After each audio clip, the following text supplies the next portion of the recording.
Have you heard of the Sudoku packing method? The travel hack went viral after Natalie, a Boston-based creator, posted the system on Instagram earlier this year. Travelers will have a total of 27 outfit combinations in their suitcase using this system.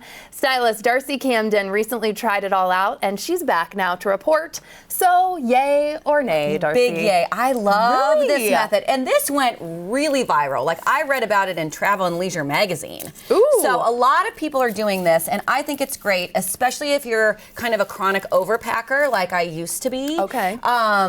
And it's great if you want, it forces you to edit. Okay, so where do we start? the goal is to get into maybe into a carry-on. This is really, really great. That's going to be me in Paris. I'm doing a carry-on for 12 days. No one panic. You can do it. Okay, so it's 3 tops, 3 bottoms, 3 layers, and then strategic accessories. And here's mine.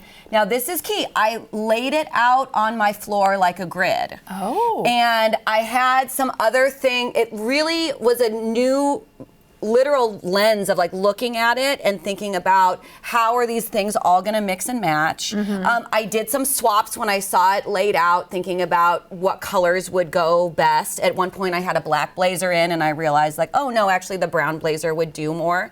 At one point I had a pair of jeans in the mix and I thought, oh, instead I want a pair of shorts. And so you can kind of like tinker there. Edit throughout. And then you're going to try on all of the outfit combinations, because then you can dial it in a little bit further. You can troubleshoot all those things that would normally annoy you on vacation and make you wish you packed something else. And I know that that's a step very far for a lot of people who are used to just sort of like throwing everything in a suitcase at the last minute.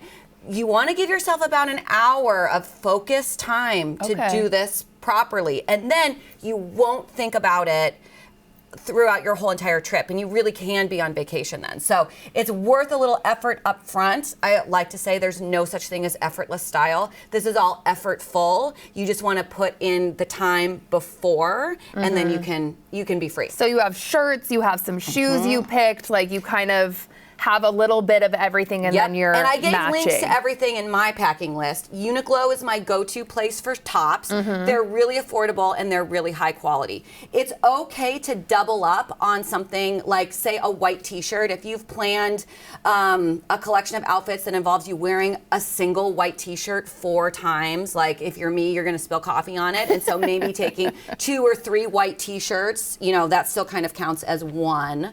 But I love Uniqlo for that. Bottoms, I did like a jean, a khaki, and then I did a jumpsuit. And then I have like a jean shirt piece, a cardigan, a blazer, and then I added a dress into the mix. Okay, well, I want to see some of your outfits now and see how you put this together. We're going to start with the khaki pants. So let's look here. Okay, what'd you do? A really comfortable, easy pull-on pant that also is kind of wrinkle resistant. Think about fabric content for sure. You don't want things that are going to be really high maintenance. And something that you can kind of transition from day to night. And so this also thinking about shoes, like something that goes with a flat, something that goes with a heel, and something that might go with a sandal. So a pant that kind of is right at the ankle is probably like the best move instead of something longer that requires a heel. Right, you can walk around with all of these shoe options too. Again, I'm thinking Paris is on my mind, and to not have wrinkles. This is so cute. Day to night, you can really see it there with all 3 outfits. You barely notice that the pant is the same pant. Right. You know, like if that was staggered throughout a trip, you wouldn't even clock it really. And I love the pants that are like the color of dirt. So you get a little smudge, you're fine. You keep wearing it.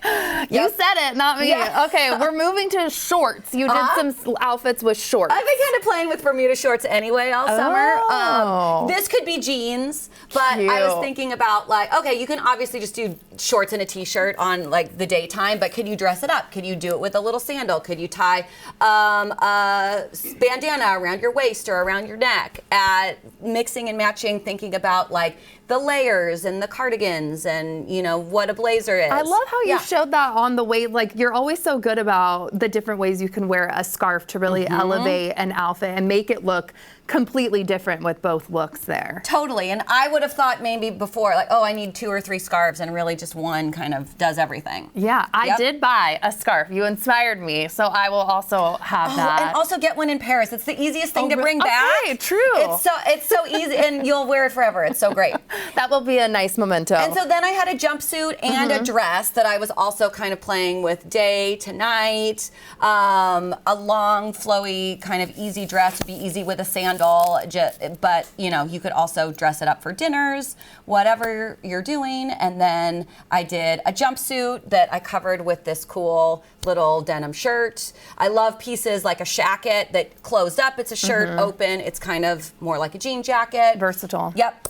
And when it comes to accessories on all of these, I avoid things that are very expensive and I avoid things that are very breakable or losable. So I love the trend of like the big medallion necklace. Easy, you're not going to lose it. True. It's easy to throw on. And it also makes a big statement. So if you're wearing things over and over again, that same outfit with a scarf and a necklace and a different shoe is completely transformed. It's different from wearing it maybe another way without the accessory. I loved seeing all of your looks, and you have some tips when it comes to packing this way. Tip number 1, versatile does not have to always be boring. I think a lot of times when you see this kind of capsule wardrobing on social media, it's like a very boring black pant, a very boring black tank top. And I think about like adding things that have a little bit of personality. They actually style a lot easier than something so simple that you need to add a lot of things to make it interesting. If you start with something interesting, then you're kind of halfway already there. So don't forget about things in your closet. This is kind of a neutral palette, but you could do this same thing with bright colors or patterns or your favorite things. You're going to want to wear them the most. And tip number 2, make a list of everything that you're planning on bringing. I always do this with clients, and sometimes we're thinking about needing 5 out to dinner outfits, and we look at their itinerary, and it's like, you're actually only going out to dinner one time. You don't need all these outfits, so that's a really helpful way to edit.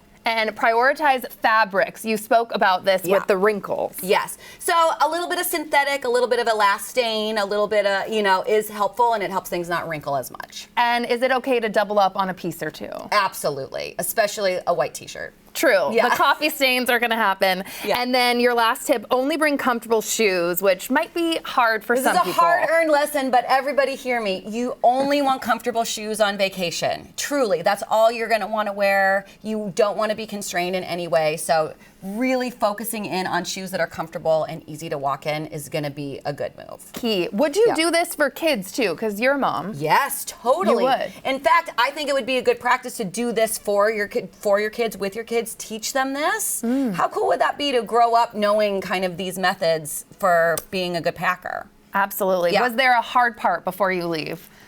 I mean, like, I always... Dialing in the shoes? Resisting the urge to just throw in like, oh, but I might need this, and I might need this, and I might need this. Because, when you leave the comfort of your home where you're used to having all of your things, it's a lot of trust in yourself to just bring a small capsule collection of that. So I think putting in the time beforehand makes you feel really relaxed about it. You can get a good night's sleep before because you've got everything you need. Love it. Darcy, thank you so much. You've helped me very much ahead of my big trip, so I appreciate that.